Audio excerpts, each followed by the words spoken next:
Hey, welcome along. It's wonderful. It is absolutely brilliant to get all you here.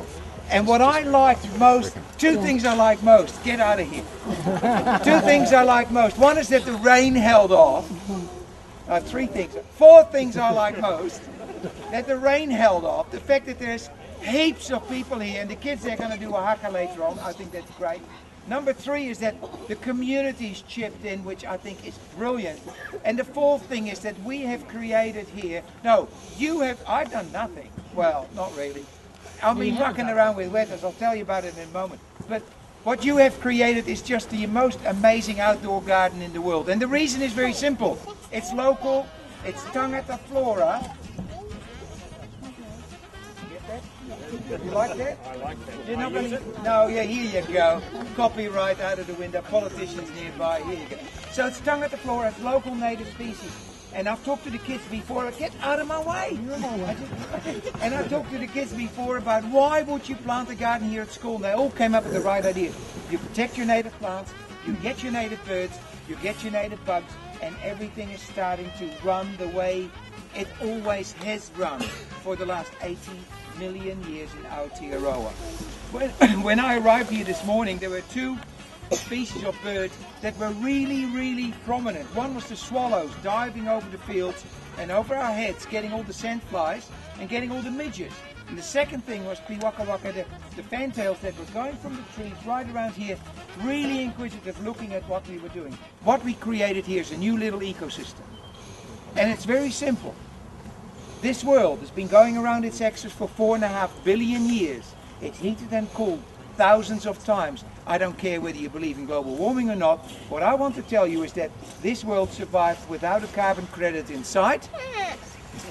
All it has needed, full complement of species. We are talking that wonderful word that I want to teach the kids, and it's called biodiversity.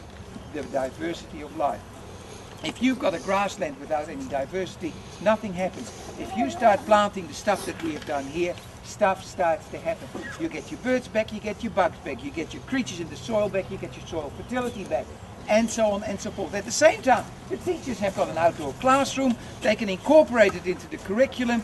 We have kids here that now have the tools to restore stuff, which is important for the future of this world. And the most important thing is, this is just a question, have you ever met an ex-environmentalist? No, I didn't think so. See, so once you got the kids, you got 3 generations for the price of 1. And that quote came straight from Holland. They don't fit. 3 for 1. It's like going to a restaurant, $5, all you can eat. So I always order $10 worth. Anyway, long story. So what I want to do is, I want to stop here and I'll come back in a little while. I want to first introduce your mayor, Ray Wallace. He's right here to say a few words about what's happening in his patch.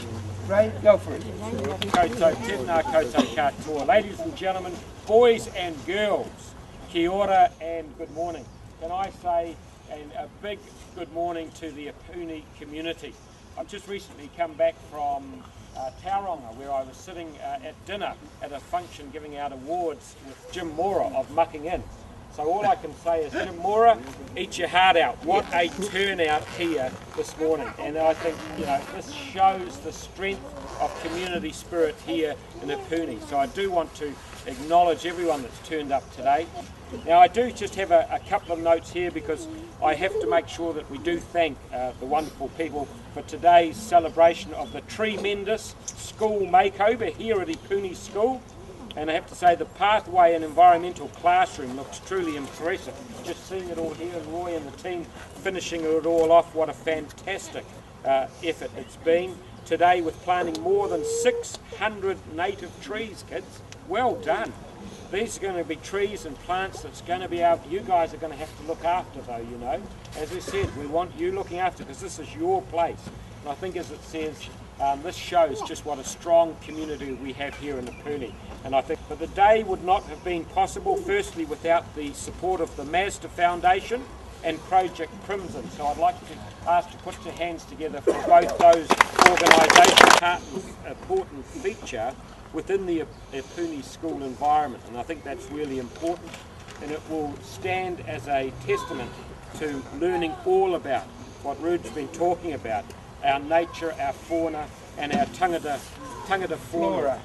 There we go. Fauna, there we go. So this fantastic outdoor classroom is really going to be fantastic. I want to acknowledge Principal Bunny Willing, of course Bunny, and also in particular Carnaby Wetzel. Carnaby, where are you? Let's put a hand.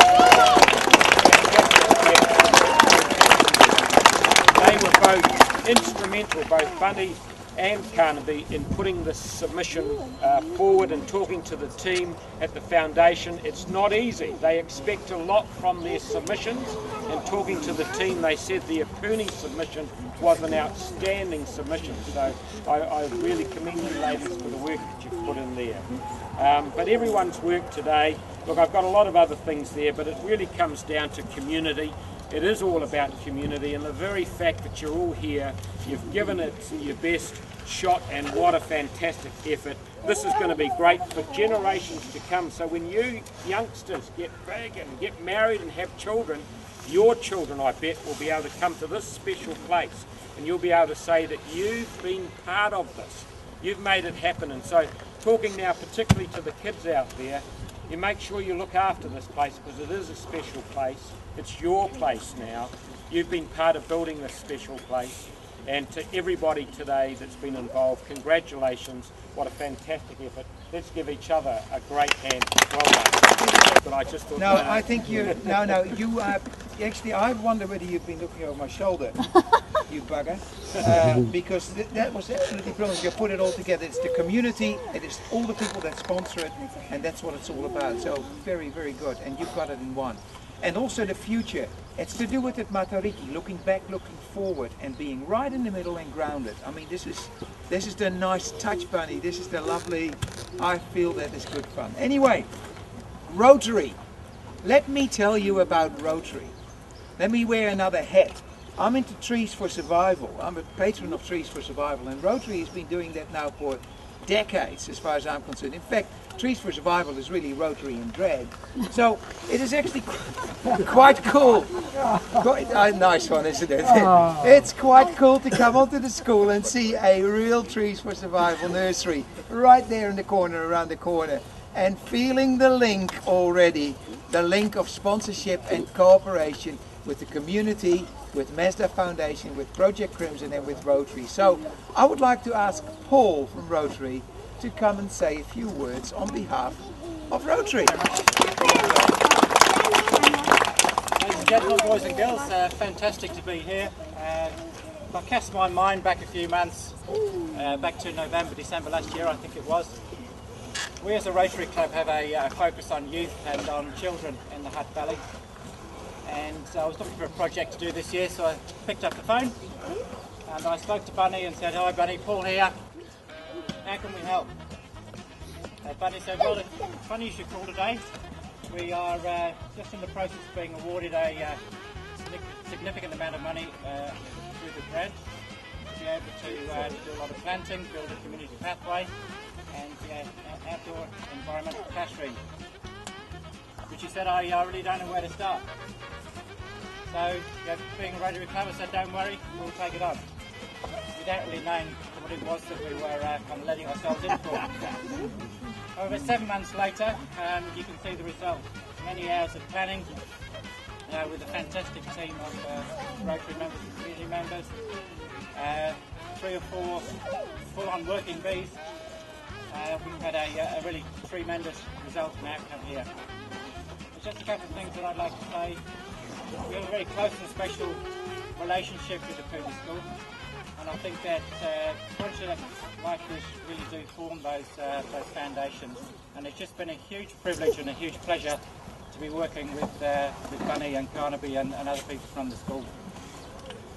Kids, you're really lucky to have people like that who are giving you their time and making this happen for you. And kids, it's been a real pleasure and a treat for us today to be working with you and see your contribution and participation. So I wish you well with what we've created here, and many happy hours of enjoyment with it. Thanks. Thank you, Paul. There's an enormous list of thank yous, and I'd like to just pick out a few. I mean, Bunny, you've been a driving force with Rotary and with Carnaby. It's absolutely brilliant. The Rotary Club we talked about. David Goodyear, landscape designer, drawing the plans. He did a lot of work like behind the scenes. And if Dave, What? Very good.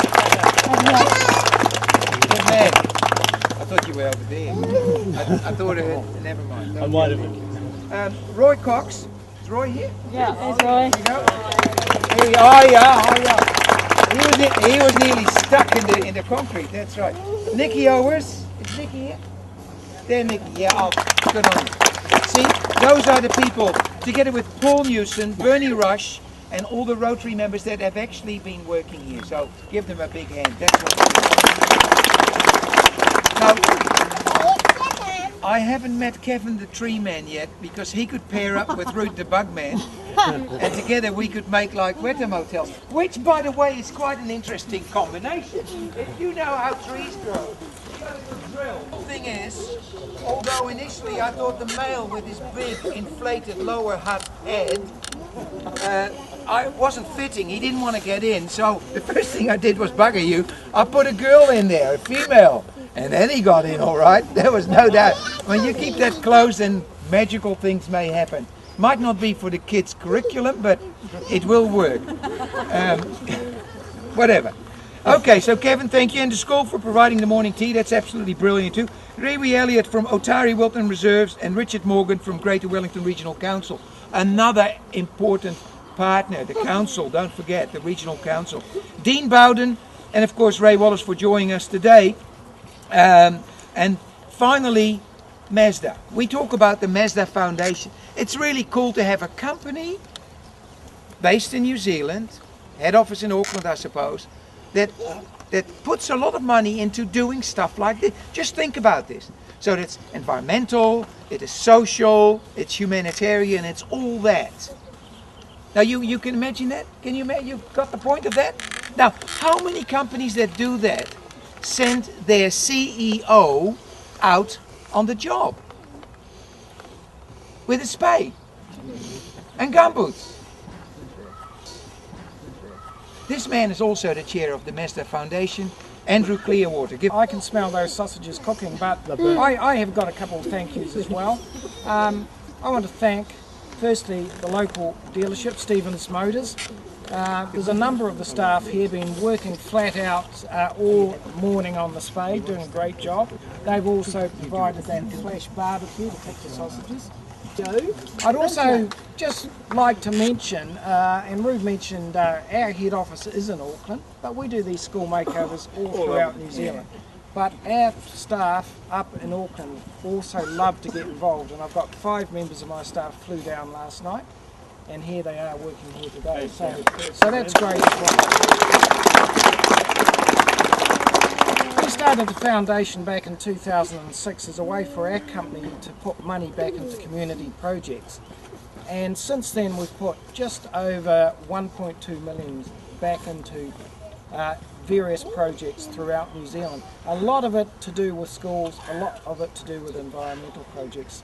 And I've got to say, when I come along to an event like this, I just go away with a real high, a real buzz, because you know, we've helped galvanise and put things together. Okay, we've handed over some money as well, but it's great to see that community spirit. So well done everyone, and back to Ruth. Thank you very much, Andrew. Okie doke, so that basically wraps it up. The person that of course wraps it up, there can only one person at a school that can wrap stuff up like this. Bunny, come and start it all off. Thanks. On behalf of the teachers and the students at the school, I would just like to thank you all most sincerely. I said this morning when I spoke earlier that I just felt really kind of humbled to think that so many people from our area, from our city, wanted to come here to help our school. And yeah, I do get a bit choked up over it. It's just absolutely fantastic. So you should. And thank you very, very much. Now if we can just turn sideways, our boys are just going to do a haka to finish off this part. And after the haka, I would like everybody for a group photo. Take it away, kids.